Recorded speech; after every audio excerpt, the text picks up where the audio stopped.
Hey traders, what's going on? As I've been saying, it's really, really dead holiday trading. It's certainly not a time to be very active. We had a red day in the SPY. Most of it happened in the afternoon. I'll show you 5-minute candles.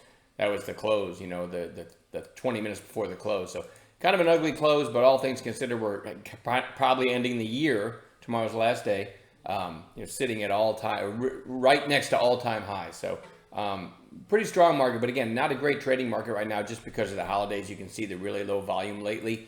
Like I said, I'm coasting into the new year, and then we'll get busy applying the process and probably calling a lot more trades in the chat room. What are we watching for tomorrow? And again, I'm not very hopeful about it because things are so dead.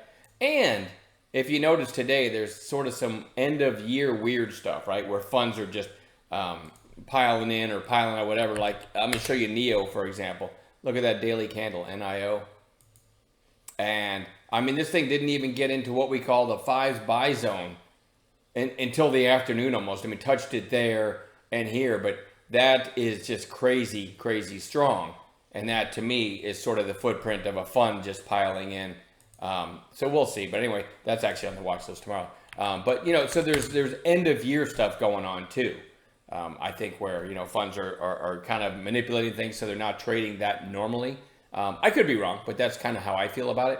RELI, I'm going to watch this tomorrow. It's been really strong, but if you noticed on the gaps up, it's getting slapped back down, but certainly holding up fairly well. I'm going to put it. I'm kind of putting it on the bounce play list, even though it doesn't look like a normal bounce play chart. Simply because it's a recent high flyer and it's strong and it came out of we're looking at a red day today. So I'm going to treat it like a bounce play tomorrow, even though it's not a typical bounce play setup. MBOT also on bounce watch, still interested in this one. It's holding up fairly well after that gap up. FTFT popped about a week ago to 184 and then today put in a high of 174. So if we get, get over that 174, we might take out that 184, maybe head to 2 or something. So it's certainly an interesting chart. YGMZ gapped down today and then closed pretty strong. So maybe a follow through day, maybe some shorts caught there. Certainly not a pretty chart, but there's not a lot to look at. KPRX, massive volume, 114 million shares, went out pretty close to the highs. As I'm talking, it's trading at like $2 in after hours. We see that a lot. Anyway, I'm going to keep my eyes on that one. I already talked about NEO. I'm going to watch this one, NIO. Pretty nice move today. Maybe it has a follow-through day tomorrow. Maybe we'll get an intraday A+ setup. We'll see. This is my favorite chart of all of them going into tomorrow.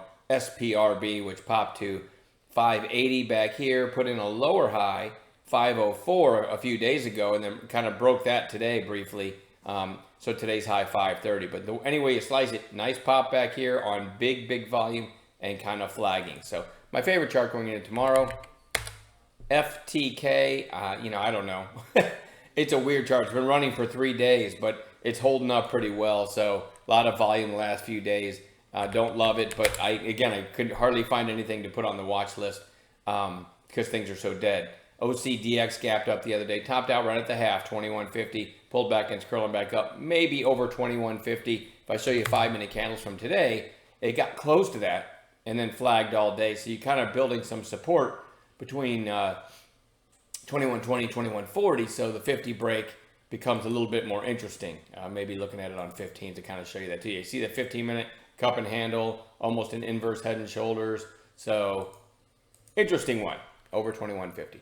And then lastly, again, I don't love this list, ARHS, which had this big pop yesterday and today kind of a quiet inside day. All right, that's all I've got. Again, I'm not that, I may just coast. I may not try, who knows, maybe I start drinking at noon tomorrow. It's New Year's Eve, and don't trade at all. But I'm absolutely looking forward to the new year. As I've been saying in the chat, I want to be hyper focused on the process. I want to be more like Wayne, right? So I really want to focus on the process and less rogue trades, if you will. I think it's going to be a really nice year. It's hard, if anyone's been struggling in the last couple of weeks, it's hard to focus on the process when volume's really light, right? Because things don't trade, they trade thinner and whippier. But when volume comes back into the market, the process will always, you apply the process and it'll always, I don't want to say always work, but if you follow the process, your trading will work, right? You'll have some winners, you'll have some losers, but your winners will outweigh your losers. And we're going to talk a lot about that in the upcoming days in the chat room starting January. Looking forward to it. Teamwork's been great, and we'll keep doing that next year. If you're not trading tomorrow, Happy New Year to you. And for the rest of you, I will see you in chat tomorrow.